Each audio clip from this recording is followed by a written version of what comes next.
പാറുവിൻ്റെ കൂടെ ഒന്ന് ക്രോളി സ്ട്രീറ്റൊക്കെ കറങ്ങാമെന്ന് വിചാരിച്ചു. ഞാൻ വന്നിട്ട് ആദ്യമായിട്ടാണ് ജസ്റ്റ് ഒന്ന് ടൗൺ എക്സ്പ്ലോർ ചെയ്യാൻ പോകുന്നത്. ഇതാണ് വൈഷ്ണവി, പാറു എന്നാണ് വിളിക്കുന്നത്. ഞാൻ നിൽക്കുന്ന വീട്ടിലത്തെ കുട്ടിയാണ്.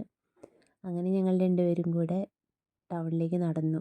അത്യാവശ്യം മഴയുണ്ട് ഇവിടെ റോഡ് ക്രോസ് ചെയ്യുമ്പോഴൊക്കെ ഇങ്ങനെ ഒരു ബട്ടൺ ഞെക്കി ഗ്രീൻ സിഗ്നൽ തെളിഞ്ഞിട്ട് നമുക്ക് ഓപ്പോസിറ്റേക്ക് കിടക്കാൻ പറ്റുള്ളൂ. അല്ലാണ്ട് നാട്ടിലെ പോലെ കിടന്നു കഴിഞ്ഞാൽ എന്തെങ്കിലും ആക്സിഡൻ്റ് ഉണ്ടായാലൊക്കെ ഭയങ്കര ബുദ്ധിമുട്ടാണ്. ഇതാണ് ക്രോളി ടൗൺ.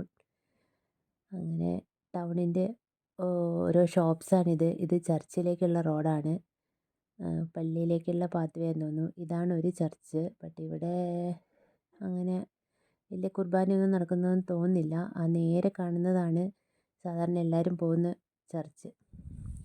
ഇതാണ് ക്രോളി ടൗണിൻ്റെ മറ്റൊരു ഭാഗം. ഇവിടെ ഒരു മാളുണ്ട്, സ്പെഷ്യലായിട്ട് കൗണ്ടി മാൾ എന്നാണ് പേര്. ഇത് ബസ് സ്റ്റേഷനാണ്. കൗണ്ടി മാളിൻ്റെ ഉള്ളിൽ ജസ്റ്റ് ഒന്ന് കയറി വോഡഫോണിൻ്റെ ഒരു കടയുണ്ട്. മൊത്തത്തിലൊരു ചെറിയൊരു ഡിഫറൻസ്. നെസ്റ്റിൻ്റെ ഒരു കടയുണ്ട്. ബട്ട് നോക്കൊരു ടീഷർട്ടിന് തന്നെ 30 പൗണ്ടാണ്. 30 പൗണ്ട് എന്ന് പറഞ്ഞാൽ 30 × 125. കമ്പയർ ചെയ്യരുതെന്ന് എന്നോട് എപ്പോഴും എല്ലാവരും പറയുന്നുണ്ട്, അതുകൊണ്ട് കമ്പയർ ചെയ്യുന്നില്ല. പാറുവിൻ്റെ ഒരു ഫ്രണ്ട് വന്നിട്ടുണ്ടായിരുന്നു, സാനിയ. അങ്ങനെ അവരൊരു ടീ ഒക്കെ വാങ്ങി.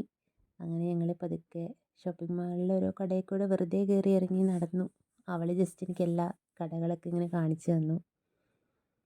കമ്പാരിറ്റീവ്ലി നാട്ടിലെ വെച്ച് നോക്കുമ്പോൾ കുറച്ച് വില കൂടുതലാണ്, പക്ഷേ ചില കാര്യങ്ങൾക്ക് ഏകദേശം ഈക്വൽ വിലയാണ്. അങ്ങനെ ഞങ്ങൾ ലൈബ്രറിയിലേക്ക് എത്തി. ക്രോളി പബ്ലിക് ലൈബ്രറിയാണിത്. അങ്ങനെ ജസ്റ്റ് ലൈബ്രറി കയറി. ആർക്ക് വേണേലും ലൈബ്രറി കയറാം, നമുക്ക് മെമ്പർഷിപ്പ് എടുക്കാം. ഞാനും ഒരു മെമ്പർഷിപ്പ് എടുത്തു. പിന്നെ മെമ്പർഷിപ്പ് കാർഡാണിത്. അവിടെ കമ്പ്യൂട്ടർ സിസ്റ്റംസ് ഉണ്ട്, നമുക്കൊരു ദിവസം 2 മണിക്കൂർ ഉപയോഗിക്കാം. ഇതാണ് ലൈബ്രറിയുടെ ഗ്രൗണ്ട് ഫ്ലോർ. എനിക്ക് തോന്നുന്നു 3 ഫ്ലോറാണ് ഉള്ളത്, മൊത്തത്തിലൊന്നും നോക്കിയില്ല. ഇത് ഓഡിയോ ബുക്സിൻ്റെ കളക്ഷനാണ്. നമുക്ക് 3 പൗണ്ടിന് ഓഡിയോ ബുക്സ് എടുക്കാം. നോർമലി ഇവിടുന്ന് 20 ബുക്ക് അറ്റ് എ ടൈം എടുക്കാം, 3 ആഴ്ചത്തേക്ക്. അത് കഴിഞ്ഞാൽ ഫൈൻ വരും. ജസ്റ്റ് ബുക്കിൻ്റെ ഉള്ളൊക്കെ ഞാനൊന്ന് മറിച്ച് നോക്കി, ബട്ട് എനിക്ക് കറക്റ്റായിട്ടൊന്നും മനസ്സിലായില്ല. ജസ്റ്റ് ഒന്ന് ഞാൻ ഫസ്റ്റ് ഫ്ലോറിലേക്ക് പോയി. ഭയങ്കര നീറ്റ് ആൻഡ് ക്ലീനാണ്. ഓരോ സെഷൻ്റെ മുകളിലും ഏത് ബുക്കുകളാണെന്ന് എഴുതി വെച്ചിട്ടുണ്ട്. ഭയങ്കര സർപ്രൈസിങ് ആയിട്ട് കുറച്ച് തമിഴ് ബുക്കും ഗുജറാത്തി ബുക്കൊക്കെ കണ്ടു. അപ്പോൾ പാറു എന്നോട് ജസ്റ്റ് ബുക്ക് എടുക്കുന്നത് കാണിച്ചു തരാമെന്ന് പറഞ്ഞു. ഞങ്ങൾ പോയിട്ട് ജസ്റ്റ് ഏതോ ഒരു ക്രൈം ത്രില്ലർ എടുത്തു.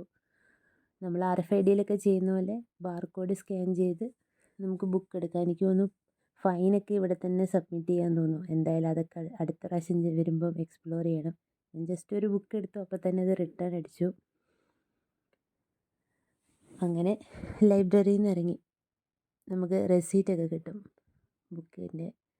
ലൈബ്രറിയിൽ നിന്ന് ഇറങ്ങി തിരിച്ചൊറ്റയ്ക്കാണ് നടന്നത്. ഒറ്റയ്ക്ക് നടന്ന് വന്ന വഴി കൂടെ തന്നെ റിട്ടേൺ വന്ന് ഒരു 15 മിനിറ്റ് നടക്കാനുണ്ട്. ഇതാണ് ഞാൻ താമസിക്കുന്ന വീട്. അങ്ങനെ നടന്ന് വീട്ടിലെത്തി. മഴയുണ്ട് ഇടയ്ക്കിടയ്ക്ക്, അതാണൊരു സങ്കടം. ഇപ്പം തണുപ്പും വരുന്നുണ്ട്, നമുക്കങ്ങനെ ഷൂട്ട് ചെയ്യാനും പറ്റില്ല. അങ്ങനെ നടന്ന് ഞാൻ വീട്ടിലെത്തി.